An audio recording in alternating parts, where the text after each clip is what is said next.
الحمد للہ رب العالمین والصلاة والسلام علی سید الانبیاء والمرسلین قال اللہ تعالی وتبارک فی القرآن المجید والفرقان الحمید بسم اللہ الرحمن الرحیم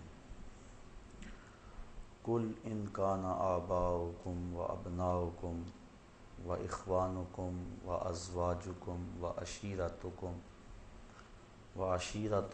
واموال اقترفتموها وتجارۃ تخشون کسادها ومساکن ترضونها احب الیکم من اللہ ورسولہ وجہاد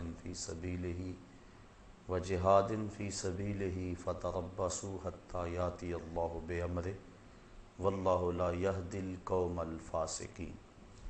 صدق اللہ مولانا العظیم وصدق رسولہ النبی الکریم الرؤوف الرحیم۔ اللہم نور قلوبنا بالقرآن وزین اخلاقنا بالقرآن وادخلنا الجنۃ بالقرآن ونجنا من النار بالقرآن۔ قال اللہ تعالی وتبارک فی شان حبیبہ مخبرا وعامرا ان اللہ وملائکتہ یصلون علی النبی یا ایہا الذین آمنوا صلوا علیہ وسلموا تسلیما۔ الصلاۃ والسلام علیک یا رسول اللہ وعلی آلک واصحابک یا محبوب رب العالمین۔ الصلاۃ والسلام علیک یا رسول اللہ وعلی آلک واصحابک یا راحت العاشقین۔ تمام حمد و ثنا، تعریف و توصیف اللہ جل مجدہ الکریم کی ذات پاک کے لیے، جو خالق کائنات بھی ہے اور مالک شہنشاہات بھی۔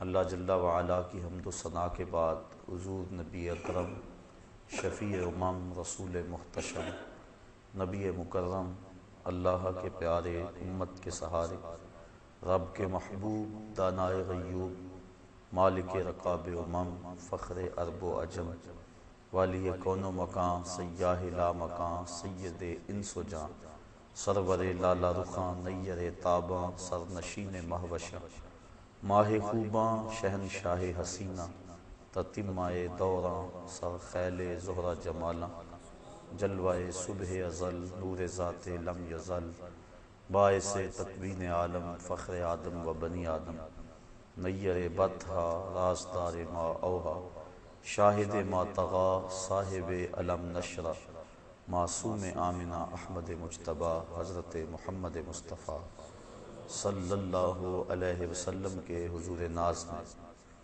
اپنی عقیدتوں، ارادتوں اور محبتوں کا خراج پیش کرنے کے بعد، واجب الاحترام، ذوی الاحتشام، برادران اسلام، السلام علیکم ورحمۃ اللہ وبرکاتہ۔ سورہ توبہ کی آیت نمبر 24 آپ کے سامنے تلاوت کرنے کا شرف نصیب ہوا، اور اسی کے ضمن و ذیل میں کچھ باتیں آپ کے گوش گزار کروں گا۔ اللہ تعالیٰ میری زبان پہ کلمت الحق جاری فرمائے۔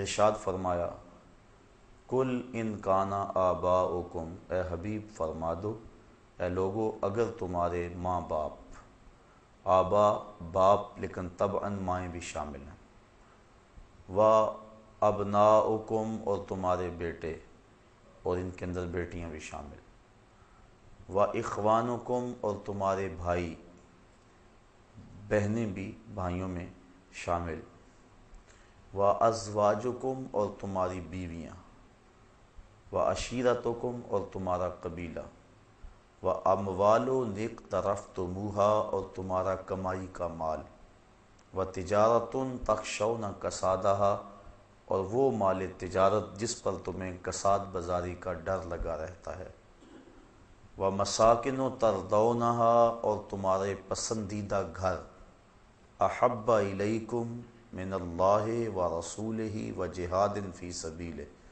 تمہیں اللہ، اس کے رسول اور جہاد فی سبیل اللہ سے زیادہ محبوب ہیں، فتربصوا حتی یاتی اللہ بامرہ، تو پھر اللہ کے فیصلے کا انتظار کرو، واللہ لا یہدی القوم الفاسقین، اور اللہ فاسق قوم کو ہدایت نہیں دیتا۔ وہ 8 چیزیں جن سے انسان کا گہرا تعلق ہے اور فطری طور پہ جن چیزوں سے محبت کرتا ہے وہ اس آیت کریمہ میں گنوا دی گئی۔ تمہارے ماں باپ، تمہارے بیٹے بیٹیاں، تمہارے بہن بھائی، تمہاری بیوی، تمہارا قبیلہ، تمہارے مال، تمہاری تجارت اور تمہارے پسندیدہ بنگلے، یہ 8 چیزیں گنوا کر کہا کہ یہ تمہیں اگر اللہ جل شانہ، اس کے رسول کریم صلی اللہ علیہ وسلم اور جہاد فی سبیل اللہ سے زیادہ محبوب ہیں تو پھر اللہ کے عذاب کا انتظار کرو۔ ان 8 چیزوں کی محبت کی نفی بھی نہیں کی، چونکہ ان چیزوں سے جو انسان کا تعلق ہے وہ فطری ہے، اور فطرت اللہ کی تخلیق کرتا ہے، لہٰذا اللہ تعالیٰ نے انسان کی اس فطرت کو کچلنے کا حکم نہیں دیا۔ ماں باپ سے جو پیار ہے یہ ایک فطرت ہے، ہر بیٹا کرتا ہے، نفی نہیں کی کہ تم ان سے پیار نہ کرو، بلکہ شریعت نے تو ترغیب دی ہے۔ حضور ارشاد فرمایا کہ جو ماں باپ کو محبت کی نظر سے دیکھ لیتا ہے اللہ اسے مقبول اور مبرور حج کا ثواب عطا فرماتا ہے۔ عرض کی حضور اگر کوئی 2 مرتبہ دیکھے، فرمایا 2 حجوں کا ثواب۔ عرض کی حضور اگر کوئی 100 مرتبہ دیکھے، تو آقا کریم نے اس کو بھی وہی بشارت دی، بندے دیکھتے تھک جاتے ہیں، اللہ ثواب دیتا تو نہیں تھکتا۔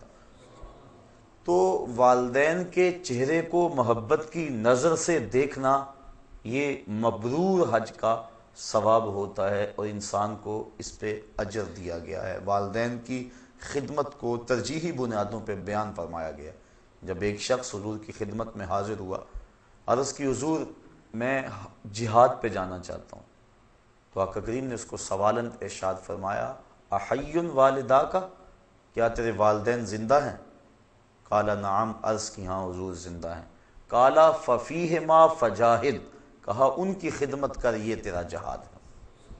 تو جب ماں باپ بوڑھے ہوں، ان کو خدمت کی ضرورت ہو، تو اس وقت ان کی خدمت ہی بہت بڑی نیکی اور بہت بڑا ثواب ہے۔ ماں باپ بیماری میں تڑپ رہے ہیں اور بیٹا جہاد کرنے جا رہا ہے، شریعت نے حوصلہ شکنی کی ہے۔ ماں باپ کو بیٹوں کی خدمت کی ضرورت ہے اور وہ تبلیغی چلے پہ جا رہے ہیں، گشت کر رہے ہیں، اسلام نے اس کی نفی کی ہے۔ ماں باپ کو ضرورت ہے، ماں فالج میں گری ہوئی ہے اور بیٹا پیر کے دربار پہ جا کے جھاڑو پھیر رہا ہے، شریعت نے اس کی حوصلہ افزائی نہیں کی۔ کہا احی والدا کا، قال نعم، قال ففیہما فجاہد، کہا ان کی خدمت کر، یہ تیرا جہاد ہے۔ تو والدین کی خدمت کی ملازمت ضروری ہے، اور ان کی رضا میں اللہ کی رضا ہے، ان کی ناراضگی میں اللہ کی ناراضگی ہے۔ یعنی اگر انسان والدین کو راضی رکھتا ہے تو اللہ کی رضا کا سبب ہے، اور ان کی ناراضگی اللہ جل شانہ کی ناراضگی کا سبب ہے، اس لیے ان کو راضی رکھنے کا حکم دیا گیا اور تاکید فرمائی گئی۔ حضرت اویس کرنی رضی اللہ تعالیٰ عنہ ماں کی خدمت چھوڑ کر شرف صحابیت سے ممتاز ہونے کے لیے نہیں آئے، لیکن اس کے باوجود حضور کا پیار ملاحظہ ہو کہ آپ اپنی قبا کے بٹن کھول کے یمن کی طرف رخ کر کے کھڑے ہو جاتے ہیں، اب فرماتے ہیں مجھے یمن کی طرف سے یار کی خوشبو آ رہی ہے۔ کسی نے کہا حضور وہ اتنا ہی آپ سے پیار کرنے والا ہے جس کا نام آپ لے رہے ہیں، تو وہ آپ کی زیارت کے لیے کیوں نہیں آتا؟ کوئی کہاں سے آ گیا، کوئی کہاں سے آ گیا، اور وہ یمن سے نہیں آ رہا، یمن تو اتنا دور بھی نہیں۔ فرمایا اس کی بوڑھی اور نابینا ماں ہے جس کی خدمت اسے میرے حضور آنے سے روکے ہوئے، اور پھر بلکہ صحابہ کو فرمایا اویس بن عامر کو ملنا، اس کی نشانیاں بیان کی، اور فرمایا جب اس سے ملاقات کرو تو میری امت کی بخشش کی دعا کا کہنا۔ یعنی دوسروں کے لیے اس بات کو عملی طور پہ سامنے رکھا کہ جو ماں کی خدمت کرتا ہے اس کی دعائیں قبول ہوتی۔ اور پھر جب حضرت عمر فاروق اور حضرت علی المرتضیٰ حاضر ہوئے رضی اللہ تعالیٰ عنہما اور حضور کا سلام بھی پیش کیا، تو ویسے کرنی تڑپ اٹھے اور بار بار کہتے تھے بتاؤ حضور کے لبوں پہ میرا نام کیسے آیا تھا، کیسے لب کھلے تھے اور کیسے اویس کا لفظ لبوں پہ آیا تھا۔ تو کہا اتنا جو تجھے پیار ہے تو پھر حضور کو ملنے کیوں نہیں آیا، حضور کی زیارت کے لیے کیوں نہیں آیا؟ کہا تم نے میرے رسول کی زیارت کی ہے؟ کہا ہاں ہم تو شام سویرے وہاں رہتے تھے۔ کہا پھر بتاؤ حضور کے جو ابرو تھے یہ جڑے ہوئے تھے یا کھلے ہوئے تھے؟ اب یہ حیرت میں ڈوب گئے، فرمایا مجھے پوچھو جو زیارت کے لیے نہیں گیا۔ کوئی دور سے دیکھتا اسے جڑے ہوئے نظر آتے اور قریب آ کے دیکھتا تو کھلے ہوئے نظر آتے۔ تو جو ماں باپ کی خدمت میں لگا رہتا ہے ثابت یہ ہو رہا ہے وہ حضوری رسول میں رہتا ہے۔ اس لیے شریعت نے ماں باپ کا پیار سکھایا ہے، فطرت ہے، اس کی نفی نہیں کی۔ وَأَبْنَاؤُكُمْ، اور تمہارے بیٹے، گھر میں آنگن میں پھولوں کی طرح بچے کھیل رہے ہوں، اور شام جب بندہ گھر پلٹتا ہے اور بچوں کو کھیلتے ہوئے دیکھ کر اس کی طبیعت میں خوشی کا آنا فطری بات ہے۔ اولاد سے پیار یہ اللہ تعالیٰ نے ماں باپ کے سینے میں رکھ دیا۔ ماں کے سینے میں وہ تڑپتی ہوئی ممتا اور محبتوں کے امٹتے ہوئے وہ جذبات رکھے کہ دنیا پر اس قدر محبت اور پیار جتنا ماں کو اولاد کے ساتھ ہے اتنا کسی کو نہیں دیا گیا۔ تو یہ فطرت ہے، اور اسلام فطرت کے خلاف جنگ نہیں کرتا، تو نفی نہیں کی گئی اس کی، بلکہ آقا کریم نے حضرت امام حسن رضی اللہ تعالی عنہ کا منہ چوما۔ ایک عربی کھڑا تھا، اس نے اس منظر کو دیکھا تو عرض کی حضور اپنی اولاد کا اس طرح آپ منہ بھی چوم لیتے ہیں؟ تو آقا کریم نے جواباً ارشاد فرمایا، اللہ نے تیرے دل سے رحم چھین لیا ہو تو میں کیا کروں۔ تو والدین کا اولاد کے ساتھ پیار یہ فطری ہے، اور اسلام نے اس کی نفی نہیں کی، بلکہ اولاد کی تربیت میں مشغول ہو جانا نفلی عبادت سے بہتر ہے۔ مصلی بچھا کے نوافل پڑھنے سے یہ بہتر ہے کہ اولاد کو آداب دین سکھائے جائیں، ان کو بتایا جائے بیٹا نماز اس طرح پڑھنی ہے، کوئی آئے تو سلام یوں کرنا ہے، مہمان کے ساتھ یوں حسن سلوک کرنا ہے، یہ چیزیں ان کو پڑھانے کے لیے بیٹھ جانا یہ نفلی عبادت میں مشغول ہونے سے بہتر ہے تربیت اولاد۔ تو شریعت نے والدین کے لیے اولاد کی محبت کی نفی نہیں کی۔ وَإِخْوَانُكُمْ، اور تمہارے بھائی اور بہنیں۔ تو بھائی بہنوں کا جو تعلق ہے وہ بھی ایک فطری ہے، ایک چار دیواری اور ایک چھت تلے انہوں نے پرورش پائی ہوتی ہے، ایک ماں کی گود میں کھیلے ہوتے ہیں، ایک باپ کی شفقتیں ان کو میسر رہی ہوتی ہیں، ایک چولہے پہ بیٹھ کے چپاتیاں کھاتے رہے اور آپس میں محبت کا اظہار کرتے رہے ہیں۔ تو جو ان کا پیار ہے وہ مثالی ہونا چاہیے۔ اگر آلائشیں پیدا نہ ہو تو اس سے بڑا اور رشتہ دوستی کا اور محبت کا اور کون ہو سکتا ہے۔ یہ تو بدقسمتی ہے ہمارے دور میں کہ یہ جو شریکہ برادری پتہ نہیں کہاں سے آ گئی۔ یہ شریک کا حالانکہ مفہوم یہ نہیں تھا جو ہم نے بنا لی ہے، شریک شرکت سے نکلا ہے، اور شریک کا معنی ہے جو وراثت میں شریک ہے، جو دکھوں غموں اور پریشانیوں میں شریک ہے، جو ہر معاملہ زندگی میں ایک دوسرے کے شریک ہیں، شرکت کرنے والے ہیں، ان کو شریک کہتے ہیں۔ لیکن اب ہم نے شرکت کا مفہوم یہ بنا لیا ہے جو دوسرے پہ طاق رکھیں، دوسرے پہ نظر رکھیں اور اس کی دولت سے، اس کی عزت سے، شہرت سے جلیں، اس کو شریک کہتے ہیں۔ ہم سکی بیٹی کی شادی رچائیں تو یہ فکر لاحق ہو جاتی ہے کہ اگر کھانا کم پڑ گیا، مہمان زیادہ آ گئے، بارات بے تحاشا آ گئی، تو اگر کھانا کم پڑ گیا تو شریکوں کی نظر پڑ گئی تو یہ اس بات کو ایشو بنا لیں گے اور اس بات کا تمسخر اڑائیں گے، تذلیل کریں گے۔ بندہ اپنے دوستوں سے نہیں ڈر رہا ہوتا، ان قریبی رشتہ داروں سے ڈر رہا ہوتا ہے، حالانکہ انہوں نے تو پردہ ڈالنا تھا، یہ خود بھوکے رہ لیتے لیکن عزت کی پاسبانی کرتے، لیکن یہی تنقید میں ہے اور بندہ ان سے ڈرتا ہے۔ تو جو شریکہ برادری کا ہم نے مفہوم بنا لیا ہے یہ ہمارا خود ساختہ ہے، اور یہ دور نبوی سے دوری کے سبب سے ہے، ورنہ جس قدر پیار والے یہ رشتے ہیں، جس قدر الفت اور جس قدر قربت کے یہ رشتے ہیں، دکھوں دردوں غموں میں یہ شریک ہیں اور یہ معاملات کے اندر قریب ہیں، کوئی اور نہیں ہو سکتا۔ تو یہ ایک پیار ہے اور یہ پیار فطری ہے، اسلام نے اس کی ترغیب دی ہے، اس کی نفی نہیں کی۔ حضور کی خدمت میں ایک شخص حاضر ہوا، اس نے اپنے بھائی کی شکایت کی کہ ہم دونوں بھائی اور اکٹھے ہیں، یہ کمائی نہیں کرتا اور کمائی میں کرتا ہوں۔ تو اس نے اس انداز کے ساتھ اپنے بھائی کی سستی پر اور اپنے کمانے پر اپنے بھائی کی شکایت کی۔ اب آقا کریم نے فرمایا ہو سکتا ہے کہ تجھے اس کے صدقے سے رزق مل رہا ہو۔ تو اب دیکھیے یہ لوگوں کو آپس میں جوڑنے والی باتیں ہیں، اور انسان جب اس انداز سے سوچنے لگ جائے تو یقیناً اس کے اندر برکت ہی برکت ہوتی ہے۔ لیکن آج ہمارے سوچنے کے زاویے ہی اور ہو گئے ہیں۔ بڑا بھائی ساری زندگی چھوٹے بھائیوں کو پالتا ہے، ان کو کاروبار سیٹ کر کے دیتا ہے، ان کی شادیاں کرتا ہے، اور جب وہ خود کمانے لگ جاتا ہے تو پھر اس کے دل میں شیطان یہ بات ڈال دیتا ہے، لو اس کے تو اتنے بچے ہیں اور سارے ہمارے اخراجات اکٹھے ہیں، اور ہم کماتے ہیں برابر کا، اور اس کے افراد خانہ زیادہ ہیں، لہذا خرچات اس کے زیادہ ہیں، ہمیں الگ ہو جانا چاہیے۔ الگ لوگ ہوتے آئے ہیں، میں اس کی نفی نہیں کر رہا اور نہ شریعت نے اس کی نفی کی ہے، لیکن ایسی چھوٹی سوچیں یہ کم از کم ایک مسلمان کو زیبا نہیں ہے۔ تو بھائیوں کا پیار مثالی ہونا چاہیے، شریعت نے اس کی ترغیب دلائی ہے۔ وَأَزْوَاجُكُمْ، اور تمہاری بیویاں۔ بیوی پاؤں کا جوتا ہوتی ہے، یہ زمانہ جاہلیت کی باتیں ہیں، اسلام نے اس کی نفی کی ہے، اور بیوی کو محبوبہ کی مسند پہ بٹھایا ہے۔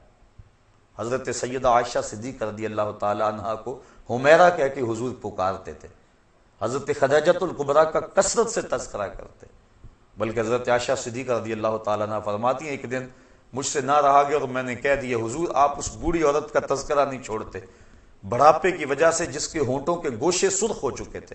تو فرمایا عائشہ مجھے خدیجہ کے بارے میں تکلیف نہ دو، جب پورے مکے نے میرا انکار کیا تھا تو اس نے میرا اقرار کیا تھا، میں اس کا تذکرہ کبھی نہیں چھوڑ سکتا۔ فرمایا اس کے بعد پھر کبھی بھی میں نے ان کے بارے میں کوئی بات نہیں کی تھی۔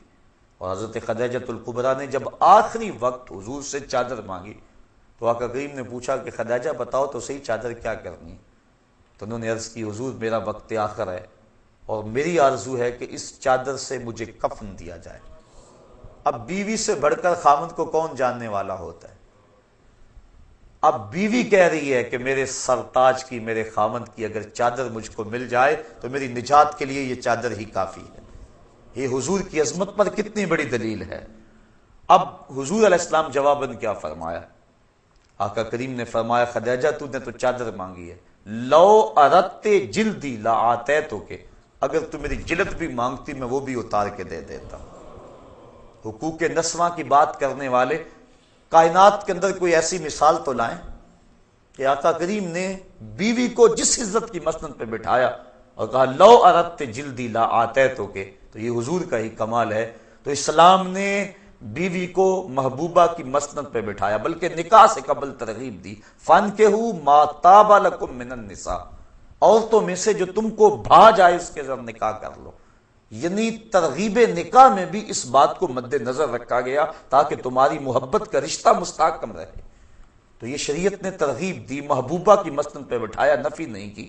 تو یہ کہ پیار ہے، تو اس پیار کو فطری طور پہ جو قلبی تعلق ہوتا ہے اسلام نے اس کو تقویت دی ہے، نفی نہیں دی، گھروں کو ٹوٹنے سے بچایا ہے۔ فرمایا اگر بیوی کی کوئی بات تمہیں ناگوار گزرے تو کوئی ایسی عادت بھی تو ہوگی جو اچھی ہوگی، تم اس ناگوار کو نہ دیکھو، اس اچھی عادت کو دیکھو۔ تو جب انسان اس طرح سوچنے لگ جائے گا تو پھر گھر ٹوٹنے نہیں پائیں گے بلکہ گھر جڑے رہیں گے۔ تو اسلام نے ان کی محبت کے لیے مختلف ذرائع اختیار کیے تاکہ ان کا آپس میں پیار رہے۔ وَعَشِيرَتُكُمْ، اور تمہارے قبیلے، خاندان، جو برادریاں ہیں، برادریوں کی اسلام نے نفی نہیں کی، بلکہ یہ تعارف اور پہچان کے لیے مختلف برادریاں ہیں، لیکن تفاخر کے لیے نہیں ہیں۔ ہمارے دیہاتوں میں یہ جو چودھری کمی کا تصور ہے، اسلام نے اس کی بنیادی طور پہ نفی کی ہے۔ کسی غریب، امیر، گورے، کالے اور دولت کی بنیاد پر جو ہے وہ تقسیم ہم نہیں کر سکتے۔ ان اکرمکم عند اللہ اتقاکم، تم میں سے اللہ کے نزدیک عزت والا وہ ہے جو زیادہ متقی ہے۔ برادریاں تفاخر کا باعث نہیں ہیں بلکہ یہ پہچان کے لیے، عرفان کے لیے۔ شریعت نے مساوات کا درس دیا ہے۔ حضور علیہ السلام نے جب اعلان نبوت کیا اور نبوت کا نور گھر گھر پہنچا تو حضرت اسود، اللہ اکبر، حضور کی خدمت میں حاضر ہوئے۔ یہ اسود کہتے ہیں عربی میں کالے کو، سخت کالے رنگ کے تھے اور کوئی شخص ان کو اپنے پاس بٹھانے کے لیے تیار نہیں تھا۔ ایک غلام دوسرے کالے رنگ کے، انتہائی جو ہے وہ رنگت میں سیاہی، عرب میں سب سے کالے رنگ کے یہ شخص تھے۔ عرض کی حضور اگر میں اسلام لاؤں تو مجھے کیا ملے گا؟ فرمایا جو ابو بکر و عمر کو ملا وہی تمہیں ملے گا، جو حقوق و فرائض ان کے ہوں گے وہی حقوق و فرائض تیرے ہوں گے، اور اگر جس صف میں وہ کھڑے ہوں گے اسی صف میں تو کھڑا ہوگا، اور اگر اتفاق سے تو پہلے آ جائے اور بعد میں آئے تو اگلی صف میں کھڑا ہوگا، وہ پچھلی صف میں کھڑے ہوں گے۔ کوئی اتھارٹی نہیں ہے کسی کے پاس کہ تجھے اگلی صف سے اٹھا کر پچھلی صف میں کر دیں کہ تو کالا ہے، تو غلام ہے، تیری رنگت میں سفیدی نہیں ہے، تو سرخ رنگ کا مالک نہیں ہے۔ یہ اسلام کا دیا ہوا نظام ہے، یہ اسلام کا دیا ہوا مساوات کا درس ہے۔ تو برادریاں، قبیلے، ان سے انسان کا تعلق ہے لیکن تفاخر کے طور پہ نہیں بلکہ پہچان کے لیے ہیں، تو ان سے جو انسان کی رغبت ہے، اپنی برادری سے جو انسان کی اپنائیت ہے، اسلام نے اس کی نفی نہیں کی، یہ ایک فطری بات ہے، انسان رجحان رکھتا ہے۔ وَأَمْوَالُ اقْتَرَفْتُمُوهَا، اور تمہاری کمائی کے مال، شریعت نے اس کی بھی نفی نہیں کی کہ تم مال نہ کماؤ۔ یہ بعض شخصیات یا تنظیمات یا مختلف فکر و فلسفہ دینے والے اس بات کی بڑے زور سے نفی کرتے ہیں کہ مال نہیں ہونا چاہیے، جبکہ شریعت اسلامیہ میں اس کی اس انداز سے نفی نہیں ہے۔ کسی ملک کی یا فرد کی یا قوم کی اگر معیشت ہی نہیں ہے تو وہ قوم کس طرح ترقی کی راہیں حاصل کر سکتی ہے؟ آج آپ دیکھتے ہیں کہ چائنا سپر پاور بننے جا رہا ہے، کیا وجہ ہے؟ صرف اس کی معیشت کو استحکام ہے۔ جب کسی قوم کی معیشت درست ہوگی اور مستحکم ہوگی تو وہ قوم آگے بڑھ جائے گی، اور اس دور کا سب سے بڑا بمپ معیشت ہے۔ اگر کسی قوم کی معیشت نہیں ہے، چاہے اس کے پاس ٹیلنٹ جتنا مرضی موجود ہے، جتنے مرضی اس کے پاس صلاحیتیں موجود ہیں، اس قوم کو کبھی بھی رہنما نہیں مانا جاتا۔ تو معاش ہر دور کے اندر عزتوں کا سبب رہا ہے، معاش کی وجہ سے کسی کو معزز جاننا، اس کی نفی کی گئی ہے، لیکن ہر دور میں تقریباً رہا یہی ہے کہ جس کے پاس دولت کی کثرت ہوتی ہے اس کی رائے کو معتبر سمجھا جاتا ہے اور وہی قیادت کا اہل سمجھا جاتا ہے۔ تو اس لیے معاش پہ قبضہ ہونا اور معیشت کا مستحکم ہونا یہ ضروری ہے، اسلام نے اس کی نفی نہیں کی ہے۔ دنیا بھی بہتر ہو، آخرت بھی بہتر ہو۔ شاید میں نے کسی درس میں عرض بھی کیا تھا کہ ایک شخص حضور کی خدمت میں حاضر ہوا اور اس کی حالت سخت کمزور تھی، جس طرح چوزا کمزور ہوتا ہے اس طرح وہ کمزور تھے۔ حضور نے اس صحابی کو دیکھ کر فرمایا کہ تیری یہ حالت کیا ہوئی؟ تو اس نے عرض کی حضور میں نے اللہ سے ایک دعا مانگی کہ جو دکھ، تکلیفیں، اذیتیں، عذاب آخرت میں میرے مقدر کے ہیں وہ دنیا پہ آ جائیں تاکہ میں دنیا سے فارغ ہو کے آخرت میں صاف ہو کے جاؤں۔ بظاہر بڑی خوبصورت دعا تھی، لیکن حضور نے اس کو اس دعا پر داد نہیں دی۔ فرمایا تو نے یہ کیوں کہا کہ جو دکھ آنے ہیں آخرت میں نہ آئیں اس کے حصے کے دنیا پہ آ جائیں؟ فرمایا تو نے یہ کیوں نہیں کہا ربنا آتنا فی الدنیا حسنۃ وفی الآخرۃ حسنۃ، اے اللہ مجھے دنیا میں بھی بہتریاں دے دے، آخرت میں بھی بہتریاں دے دے۔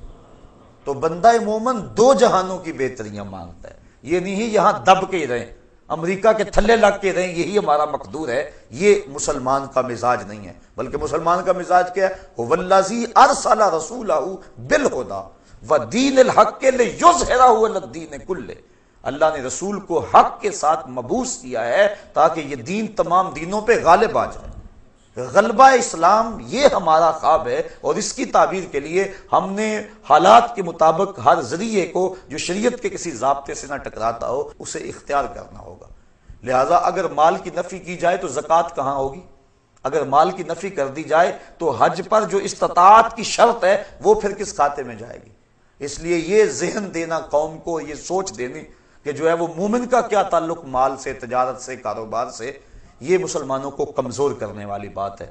اور بطور حوالہ میں آپ کے سامنے برطانیہ کی نو آبادیاتی وزارت کا جاسوس مسٹر ہیمفر، جس نے سلطنت عثمانیہ کو توڑنے کے لیے اہم کردار ادا کیا ہے، اس کی یادداشتیں اب مرتب ہو کے چھپ کے آ گئی ہیں، مارکیٹ میں دستیاب ہے۔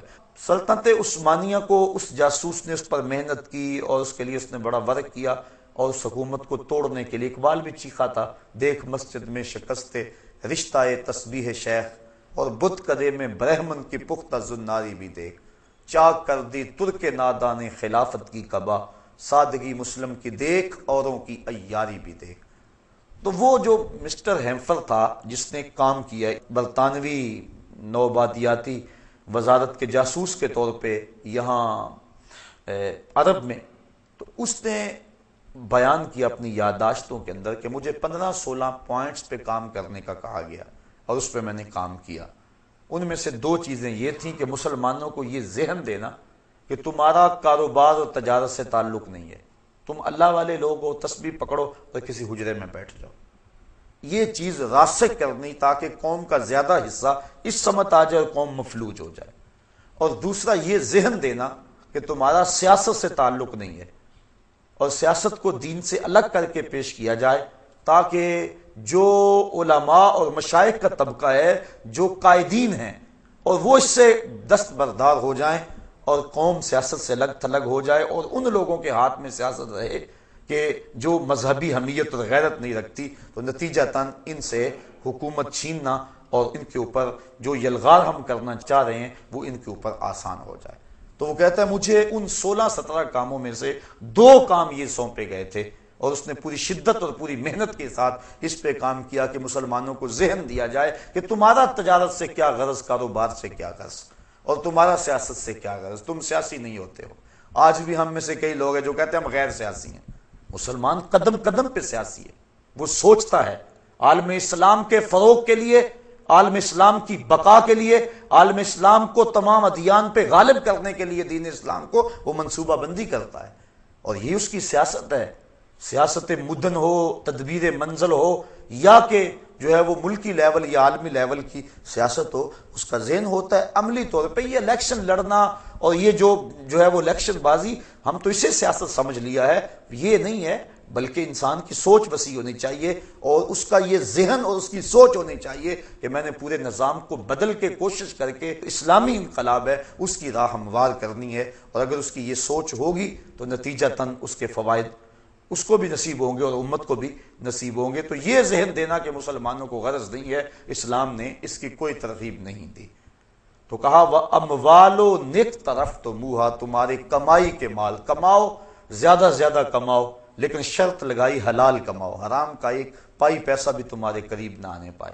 شرط لگائی تمہاری دولت دولت قارون نہ ہو، دولت عثمان ہو۔ یہ نہیں ہے کہ ہمسائے میں غریب تڑپ رہا ہو اور تم اپنی دولت پہ سانپ بن کے بیٹھے رہو، اس کی نفی کی گئی ہے۔ لہٰذا دولت کی کثرت کی نفی اسلام کے اندر موجود نہیں ہے۔ آگے فرمایا وَتِجَارَةٌ تَخْشَوْنَ كَسَادَهَا، اور وہ تمہاری تجارت جس پر تمہیں کساد بازاری کا ڈر لگا رہتا ہے، گھاٹے کا دھڑکا لگا رہتا ہے، اور وہ دھڑکا ہی انسان کو منصوبہ بندی کرنے کا ذہن دیتا ہے، اور اس کے نتیجے کے اندر انسان کاروباری طور پہ آگے بڑھتا ہے۔ وَمَسَاكِنُ تَرْضَوْنَهَا، اور تمہارے وہ گھر جن کو تم پسند کرتے ہو۔ اپنا گھر، اپنی چار دیواری، یہ بہت بڑی دولت اور بہت بڑی نعمت ہے۔ حضور نے ارشاد فرمایا جس کو 3 چیزیں مل گئیں یہ اس کی خوش بختی سے ہے، اچھا گھر، اچھی سواری اور اچھی بیوی۔ یہ جس کو 3 چیزیں مل جائیں یہ اس کی خوش بختی سے ہے، اور اگر کسی کو یہ 3 چیزیں نہ ملیں تو یہ اس کی بدبختی سے ہے۔ تو اچھا گھر یہ انسان کی آرزو ہے، تو ان سے پوچھو جو کرائے پہ رہتے ہیں، جب مالک مکان کہتا 8 دن کے اندر اندر گھر فارغ کرو، اور جوان بچیاں اب کدھر جائے، آگے مکان مل نہیں رہا، یہ اس سے کوئی پوچھے کہ وہ کس حال میں ہوتا ہے، تو اسلام نے نفی نہیں کی۔ ہاں گھر ضرورت کے لیے ہو، تفاخر کے لیے نہ ہو، احساس لوگوں کو دینے کے لیے، اپنی ٹھاٹ باٹ کا اظہار کرنے کے لیے، اس کی نفی کی۔ گنبد نما مکانوں کی تعمیر کو شریعت میں ناپسند کیا گیا، لیکن آسودگی کا گھر، ضرورت کا گھر، اس کا حساب نہیں ہوگا، لیکن جو ضرورت سے زائد ہوگا اس کا حساب ہوگا۔ 3 چیزوں کا حساب نہیں ہوگا، ستر عورت کے لیے جو کپڑا پہنا جاتا ہے، دوسرا ضرورت کا مکان، اور تیسرا بھوک کے وقت کھانا اور پینا۔ ان 3 چیزوں کا قیامت کے دن حساب نہیں ہوگا۔ اس کے علاوہ ثم لتسألن یومئذ عن النعیم، ہر نعمت کے بارے میں بندے سے پوچھا جائے گا اور اس سے سوال کیا جائے گا۔ اس لیے ہم اپنی جو ضرورت ہے اس کو پورا کر لیں، نہ یہ ہے کہ ہم ظاہر ٹھاٹ باٹ کے لیے جو ہے وہ حدود بھی پھلانگ جائیں تو قیامت کے دن پھر اس کے حساب میں جکڑے جائیں۔ حضرت غوث اعظم نے جو مکان کے حوالے سے بات کہی ہے وہ اس طرح کے مکان کے بارے میں کہی ہے۔ فرمایا مکان بنا رہا ہے، بسیں گے اور حساب تو دے گا۔ تو شریعت نے جو ہے وہ مکان کی نفی نہیں کی، اس کے انداز کی نفی کی۔ حضور نے خود حجرات تعمیر کیے تھے ازواج کے لیے، لیکن وہ اتنے اونچے نہیں تھے، بلکہ زمین پہ کھڑے ہو کے ان کی چھت کو ہاتھ لگ جاتا تھا۔ تو شریعت نے اس کی نفی نہیں کی مکان کی، اس کے انداز کی نفی ہے۔ اب فرمایا یہ 8 چیزیں تمہیں محبوب ہے، دوبارہ سن لیں۔ قُلْ إِنْ كَانَ آبَاؤُكُمْ وَأَبْنَاؤُكُمْ وَإِخْوَانُكُمْ وَأَزْوَاجُكُمْ وَعَشِيرَتُكُمْ وَأَمْوَالٌ اقْتَرَفْتُمُوهَا وَتِجَارَةٌ تَخْشَوْنَ كَسَادَهَا وَمَسَاكِنُ تَرْضَوْنَهَا، تمہارے ماں باپ، تمہارے بیٹے، تمہارے بھائی، تمہاری بیویاں، تمہارے مال، تمہاری تجارت تمہارے پسندیدہ بنگلے اور تمہارے قبیلے، یہ 8 چیزیں احب الیکم تمہیں زیادہ محبوب ہیں، من اللہ و رسولہ و جہاد فی سبیلہ فتربصوا حتی یاتی اللہ بامرہ۔ اگر اللہ اس کے رسول کریم اور جہاد فی سبیل اللہ سے تمہیں یہ 8 چیزیں زیادہ محبوب ہیں تو پھر فرمایا اللہ کے عذاب کا انتظار کرو، اور اللہ فاسقوں کو ہدایت نہیں دیا کرتا۔ اب ان 8 چیزوں سے جو تعلق ہے اور محبت کا جو رشتہ فطری ہے، اسلام نے اس کی نفی کیے بغیر موازنہ کا حکم دیا کہ تم ایک پلڑے میں ان 8 چیزوں کی محبت رکھ لو، اور ایک پلڑے میں اللہ اور اس کے رسول کریم کی محبت کو رکھو، جہاد فی سبیل اللہ کی محبت کو رکھو، اور پھر وزن کرو۔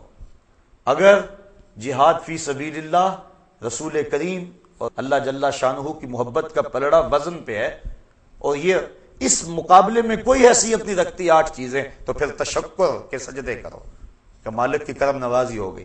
لیکن اگر یہ چیزیں آگے ہوں اور اللہ اس کے رسول اور جہاد فی سبیل اللہ یہ پیچھے چلے جائیں تو پھر اللہ فرماتا ہے میرے عذاب کا انتظار کرو۔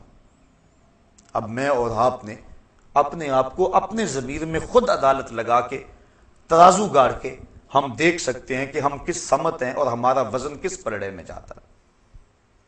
زبان سے دعویٰ کر لینا، کہہ لینا یہ آسان کام ہے، لیکن جب کبھی انسان کو آزمائش کا موقع انسان پر آئے اس وقت اس کی پرکھ ہوتی ہے۔ اقبال کہتا ہے جہاں میں تو کسی دیوار سے نہ ٹکرایا، کسے خبر کہ تو سنگ خارا ہے یا کہ زجاج۔ جب تک تو دیوار سے نہیں ٹکرائے گا کیسے پتا چلے گا کہ تو سخت پتھر ہے یا کہ شیشہ ہے؟ جب دیوار سے ٹکرائے گا تو پتا چلے گا کہ تو کیا ہے، شیشہ ہے یا پتھر ہے۔ جب تک بندہ امتحان گاہ میں نہیں آتا اتنی دیر تک تو نہیں پتا چلتا، جب امتحان گاہ میں آتا ہے اس وقت پتا چلتا ہے کیا ہے۔ ویسے تو ہر چمکتی چیز سونا نظر آتی ہے، لیکن جب ٹکسالی میں ڈالا جائے پھر پتا چلتا ہے سونا ہے یا پیتل ہے۔ اب میں اور آپ امتحان گاہ میں اپنے آپ کو کھڑا کر کے دیکھیں کہ اس وقت جب مصیبت بن جائے، ایک طرف اللہ اس کے رسول اور جہاد فی سبیل اللہ ہوں اور دوسری طرف یہ رشتے ہوں اور موازنہ کرنا پڑ جائے، اس وقت ہم کس سمت ہوتے ہیں۔ ایک سادی مثال لے لیتے ہیں، شادی کا موقع تھا، افراد خانہ نے کہا اتنی دیر تک مزہ تو نہیں آئے گا جتنی دیر تک نیم برہنہ لباس میں رسم حنا کے نام سے بے حیائی کا مظاہرہ نہیں ہوگا۔ اب بندہ پریشان ہو گیا، کیا کروں؟ ایک تو وہ ہیں جو پریشان ہی نہیں ہوتے، وہ تو موازنہ ہی نہ کرتے، چھوڑو ان کی۔ بندہ پریشان ہو گیا، اب کیا کروں؟ بیٹیاں کہہ رہی ہیں، بیٹوں کی بھی رائے یہی ہے، بیوی بھی اسی پلڑے میں وزن دیتی ہے۔ بوڑھی ماں سے پوچھا، باپ سے پوچھو نا کیا کریں؟ بیٹا بچوں کی بات ماننی پڑتی ہے، نیا زمانہ آ گیا، ہم تو پرانے ہو گئے۔ اب برادری نے بھی کہا کہ تو الگ ہونا برادری سے، یہ تو سب کے رسوم و رواج ہے، تو کو الگ نہیں آیا ہے۔ مال بھی سر اٹھاتا ہے کہ اتنی دولت نمائش کب ہوگی، اتنے بڑا تجارتی نیٹ ورک وہ بھی سر اٹھایا اندر سے، اس نے بھی، بھائیوں نے بھی یہی کہا، رشتہ داروں نے بھی یہی کہا۔ یہ جو سارے 8 کے 8 رشتے تھے یہ ایک سمت کھڑے ہو گئے، اور دوسری سمت سورہ نور کی آیتیں کھڑی ہو گئیں۔ خبردار اگر عورت گھر کی دہلیز میں اتنے زور سے قدم رکھے کہ اس کے پاؤں میں پڑے ہوئے پازیب کی چھنکار باہر گلی میں گزرتے ہوئے غیر مرد کے کانوں تک پہنچے، شریعت نے اس پہ بھی قدغن لگا دی۔ رسول کریم کی حدیث آ کھڑی ہوئی، ربا قاسیات آریات یوم القیامہ، بہت ساری عورتیں جو لباس پہنتی تھیں لیکن قیامت کے دن برہنہ اٹھائی جائیں گی، چونکہ ان کا لباس ان کے اعضاء کا ساتر نہیں ہوگا بلکہ ان کے اعضاء کی نمائش کا سبب ہوگا۔ قیامت کے دن ان کو برہنہ اٹھایا جائے گا۔ یہ سارے حکم ایک سمت اور یہ سارے رشتے ایک طرف، اب بندہ درمیان میں کھڑا ہے۔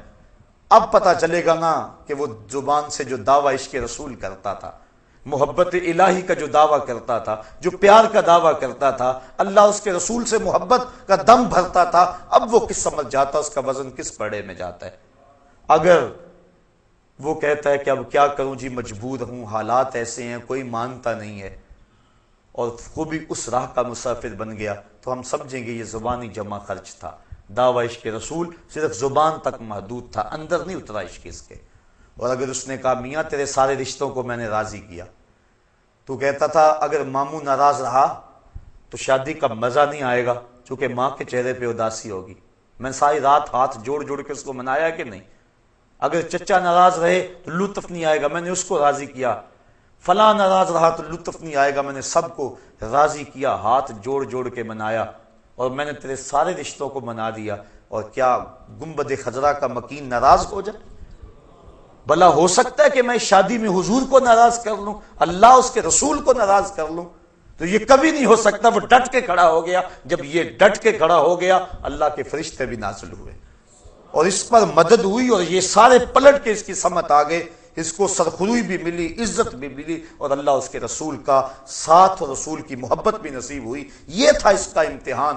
لیکن اگر اس امتحان میں وہ کامیاب اور بامراد نہ ہوا تو پھر وہ زبان سے جمع خرچ کے علاوہ کچھ نہیں تھا۔ 2-4 مرتبہ اس آیت کو پڑھ لیں اور اس کا ترجمہ پڑھ لیں اور اپنے کچھ ترازو میں رکھ کے تولیں کہ ہم کہاں کھڑے ہیں اور اس آیت کے تقاضے کیا ہیں۔ کہا اگر تم نے ان رشتوں اور نعتوں کو اللہ، اس کے رسول اور جہاد فی سبیل اللہ سے زیادہ محبوب جانا تو فرمایا فتربصوا حتی یاتی اللہ بامرہ، پھر اللہ کے فیصلے کا انتظار کرو۔ اب اس کا فیصلہ کیا ہے؟ اللہ تعالیٰ کا فیصلہ کیا ہے جس کا انتظار کرنے کو کہا گیا؟ اس بات کو مبہم رکھا گیا، یعنی اس بات کو واضح نہیں کیا گیا کہ اللہ کے عذاب کی صورت کیا ہوگی۔ ہم سمجھتے ہیں آسمان سے پتھر اتریں تو یہی عذاب ہے، کسی کا گھر لٹ جائے تو یہی عذاب ہے، آسمان سے آگ برسے تو عذاب ہے، لیکن اللہ اگر کسی کے دل سے اپنی یاد چھین لے تو یہ عذاب نہیں ہے۔ وہ ایک شخص تھا، بڑا نام تھا اس کا، اچانک عیسائی ہو گیا۔ لوگ علماء بالخصوص اس کے پاس پہنچے تاکہ اس کو سمجھائیں کہ عیسائیت کی کس قدر نے تجھے متاثر کیا اور اسلام سے تو کیوں دور ہو گیا۔ اس نے جو واقعہ سنایا، پرانی بات ہے، اس نے کہا کہ میں ایک دن ٹھنڈے پانی سے وضو کیا، بڑی مشکل سے وضو کیا، مصلی پہ کھڑا ہوا میرا وضو جاتا رہا، لیکن مجھے دوبارہ طاقت نہیں تھی، یعنی سستی ایسی تھی کہ دوبارہ وضو کرنے کے لیے نہ جا سکا، اور میں بے وضو ہی کھڑا نماز پڑھتا رہا، لیکن ڈرتا بھی رہا کہ میں نماز کی توہین کر رہا ہوں، سجدوں کی توہین کر رہا ہوں، مصلی رسول کی توہین کر رہا ہوں، میرے اوپر کوئی اللہ کا عذاب نازل نہ ہو جائے۔ میں نماز پڑھتا بھی رہا اور اس ڈر میں بھی رہا۔ ساری نماز مکمل ہوگی، جب سلام پھیرا اتنے وقت تک میرے اوپر کوئی عذاب نہیں آیا تھا۔ میں نے کہا اسلام تو دین ہی سچا نہیں ہے۔ میں نے اسلام کو چھوڑا اور عیسائیت کو قبول کر لیا کہ میں نے توہین کی، مصلی رسول کی، اور میرے اوپر کوئی عذاب نہیں آیا، لہٰذا اسلام دین سچا نہیں۔ یہ تھا میرے عیسائی ہونے کا سبب۔ تو علماء نے کہا تو سمجھتا ہے میرے اوپر عذاب کوئی نہیں آیا، اس سے بڑا عذاب اور کیا ہو سکتا ہے؟ اللہ نے اپنا دین چھین لیا، اس سے کیا بڑا عذاب ہو سکتا ہے؟ اس نے اپنا دین چھین لیا تجھ سے۔ تو اب ذرا غور کیجئے، اللہ کسی سے اپنا دین چھین لے اور توفیق حق سلب کر لے تو اس سے بڑا عذاب کیا ہو سکتا ہے؟ تو اب فرمایا اگر تم ان رشتوں کو، ان چیزوں کو، ان 8 چیزوں کو اللہ جل شانہ، اس کے رسول کریم اور جہاد فی سبیل اللہ سے زیادہ محبوب جانو گے، فتربصوا، پھر انتظار کرو، حتی یاتی اللہ بامرہ، کہ اس کا فیصلہ آ جائے۔ آگے فرمایا واللہ لا یہدی القوم الفاسقین، اللہ فاسق قوم کو ہدایت نہیں دیتا۔ کیا مطلب؟ وہ ہدایت کے جو اسباب ہیں ان سے صرف نظر کر جاتے ہیں۔ مجھے بڑی اچھی طرح یاد ہے، ہم بچے تھے بالکل، اپنے اساتذہ کے ہمراہ کہیں پیدل سفر پہ جا رہے تھے، راستے میں یہ جو بٹن ہوتے ہیں ان کی ایک پلاسٹک کی تھیلی ملی، ایک طالب علم نے شوق سے، خوشی سے کہ مجھے گمگشتہ چیز ملی اٹھائی، اور استاد جی یہ دیکھو بٹن ملے ہیں۔ مان لگے بیٹا پھینک دو، مالے لکتا ہے 6 ماہ تک کہاں اس کا مالک تلاش کرتے پھرو گے۔ بٹن پھینک دیے گئے، لیکن استادوں نے ٹھنڈی آ بھری۔ ہم نے پوچھا کیا ماجرا ہوا؟ مان لگے سمجھے نہیں اس کی تعبیر کیا ہے؟ کہا ہم تو نہیں سمجھ پائے، بٹن مل گئے پھینک دیے، کسی کے گر گئے ہوں گے۔ فرمایا بیٹا نہیں، ایسا نہیں ہے، بلکہ ہمیں تنبیہ کی گئی ہے کہ اپنے گریبان میں جھانک کے دیکھو۔ یہ جو ہمیں راستے سے اچانک بٹن ملے ہیں تو اس کا مطلب یہ ہمیں تنبیہ کی گئی ہے کہ ذرا اپنے گریبان میں جھانک کے دیکھو۔ تو جب کسی کو ہدایت ملتی ہے تو ایسے معمولی واقعات سے مل جاتی ہے، اور جب ہدایت نہیں ملتی، 1,00,000 انسان زمین میں دھنس گیا، ملبے اوپر آ گئے اور وہی قبریں بن گئی، پہاڑ ٹکرائے، پلازے کے پلازے زمین میں جذب ہو گئے، اور موت کا وہ جھٹکا، اس کی کھٹک ہمارے مکانوں، ہمارے محلوں اور کوٹھیوں تک بھی پہنچی۔ ایک جھٹکا اور لگ جاتا ہمارا بھی وہی حال ہونے والا تھا۔ لیکن اتنے انسانوں کی چیخیں، سسکیاں، آہیں، رونا، اور ان کا قبر میں بے گورو کفن اور جنازے کے بغیر دفن ہو جانا، یہ ہمارے ہلانے کے لیے کچھ سبب نہ بنا، اور ہم جہاں تھے وہیں رہے، پوری قوم ایک انچ بھی نہ سرک سکی اپنی جگہ سے۔ تو جب انسان اللہ، اس کے رسول اور جہاد فی سبیل اللہ سے جو ہے ان رشتوں کو ترجیح دیتا ہے، اللہ فرماتا ہے ایک تو میرا عذاب کا انتظار کرے، دوسرا ان فاسقوں کو پھر اللہ ہدایت نہیں دیا کرتا۔ بڑے بڑے سامان ہدایت کے آ جائیں لیکن وہ اس سے عبرت نہیں لیتے، بلکہ وہ اسی طرح زندگی گزارتے رہتے ہیں۔ ہم دیکھیں کہیں ایسا تو نہیں ہے کہ ان بدلتے ہوئے حالات کے باوجود بھی ہم عبرت کی راہوں پہ نہیں آ رہے، کہیں ایسا تو نہیں کہ ہمارے یہ رشتے اللہ اس کے رسول سے کہیں محبت میں زیادہ تو نہیں ہیں۔ ہم ضرور اپنے آپ کو دیکھیں، سوچیں، اس پہ تفکر کریں۔ صحابہ کی تو زندگی دیکھیے، ایک صحابی حضور کی خدمت میں حاضر ہوا، بیٹھا، سلام لیا، آقا نے جواب نہیں دیا، بڑا پریشان ہوا، عرض کی حضور مجھ سے کون سی غلطی ہو گئی کہ آپ نے میرے سلام کا جواب نہیں دیا؟ حضور کا ناراض ہو جانا صحابہ پر قیامت سے کم نہیں تھا۔ سورہ توبہ اٹھاؤ، حضرت کعب بن مالک سے ناراض ہو گئے حضور، غزوہ تبوک میں یہ 3 سال پیچھے رہ گئے تھے۔ سورہ توبہ میں تفصیلی واقعہ موجود ہے۔ اللہ ارشاد فرماتا ہے زمین وسیع ہونے کے باوجود ان پر تنگ کر دی گئی۔ کہتے ہیں میں حضور سے سلام لیا، حضور جواب نہ دیا، میں صحابہ کی طرف آیا، انہوں نے منہ پھیر لیے، بڑا پریشان ہوا، گھر آ گیا کہ بیوی سے جا کے کہانی سناؤں گا، لیکن بیوی دوسری سمت منہ کر لیا، میں نے بولا، اس نے بات نہ کی۔ میں نے کہا تجھے کیا ہوا؟ کہا سنا ہے اللہ کے رسول تجھ سے نہیں بولتے۔ اجڑ گیا، دل اجڑ گیا، بچے بھی نہیں بول رہے۔ کہتے ہیں ایک دن میں بازار سے گزر رہا تھا، مجھے کسی شخص نے کاغذ کا ٹکڑا دیا، میں نے اس کو کھول کر دیکھا تو کسی قبیلے کے سردار کا رکا تھا، اس میں لکھا تھا ہمیں پتا چلا ہے کہ تیرا نبی تجھ سے ناراض ہو گیا، تو تو بڑا قابل اور باصلاحیت آدمی ہے، تو ہمارے پاس آ جا، ہم تجھے عزت دیں گے، وقار دیں گے، تجھے منصب دیں گے۔ کہتے ہیں کہ مجھے غصہ آیا اور میں نے کاغذ پر ٹکڑے ٹکڑے کر دیے اور رونا شروع کر دیا، میں اتنا برا ہو گیا ہوں کہ دشمن بھی مجھے اپنا سمجھنے لگے۔ اور پھر سورہ توبہ کی وہ آیتیں نازل ہوئی، بخشش اور مغفرت کا اعلان ان کے لیے آیا۔ تو حضور کا ناراض ہو جانا صحابہ کے لیے قیامت تھا۔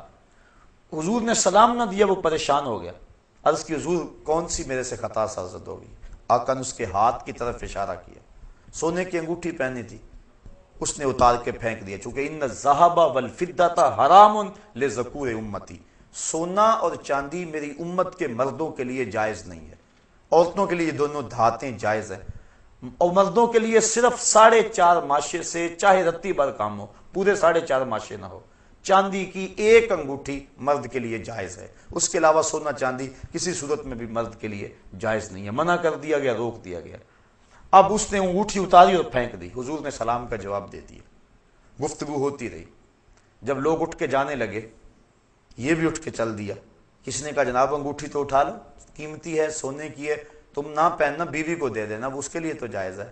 کہا جس انگوٹھی پہ میرے آقا کی ناپسندیدگی کی نگاہ پڑ گئی ہے میں اس کو اب کبھی بھی نہیں اٹھا سکتا، جس کو حضور نے ناپسندیدگی سے دیکھ لیا ہے اب وہ میرے کام کی نہیں رہی۔ یہ تھا ان کا پیار اور یہ تھی ان کی محبت۔ مدینے کی گلی سے گزر رہے ہیں، ایک گنبد نما مکان بن رہا تھا بہت اونچا، کہا کس کا ہے؟ کہا فلاں انصاری کا ہے۔ زبان سے کچھ نہیں کہا، چہرے پہ ناگواری کے آثار ظاہر ہوئے۔ کسی نے اس انصاری کو جا کے بتا دیا، 2 4 5 دن بعد دوبارہ گزرے، دیکھا کہ وہاں مکان نہیں تھا۔ کہا میاں کل پرسوں یہاں ایک مکان ہوا کرتا تھا، کہا حضور وہ تو گرا دیا گیا۔ بلایا انصاری کو، میاں مکان کیوں گرا دیا؟ کہا سنا تھا آپ کو پسند نہیں، بس میں اس کے اندر بود و باش اور رہائش کیسے کر سکتا تھا جو آپ کو پسند نہیں ہے۔ اب دیکھ لیجئے یہ ہے ان کی محبت کہ حضور کی رضا کو کتنی اہمیت دیتے ہیں اور حضور کی ناراضگی سے کتنا ڈرتے ہیں۔ میں اور آپ اپنے آپ کو ذرا دیکھیں، ترازو کے ایک پلڑے میں رکھیں، اپنی محبتوں کو ایک پلڑے میں رکھیں، اللہ اس کے رسول کے ساتھ جو محبتیں ہیں ان کو ایک پلڑے میں رکھیں اور پھر وزن کریں۔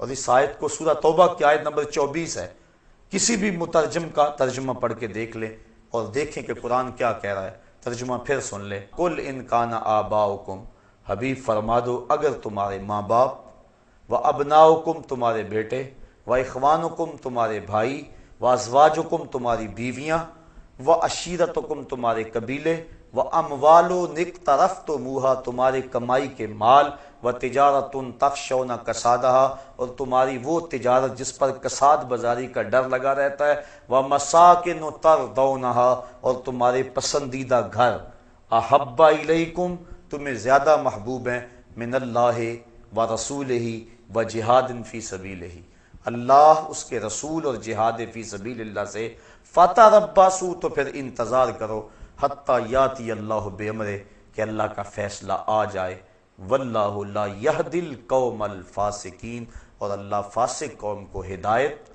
نہیں دیا کرتا۔ اللہ قرآن مجید ہماری ہدایت کا ذریعہ بنائے اور ہمیں اس کا فہم، نور اور روشنی عطا فرمائے۔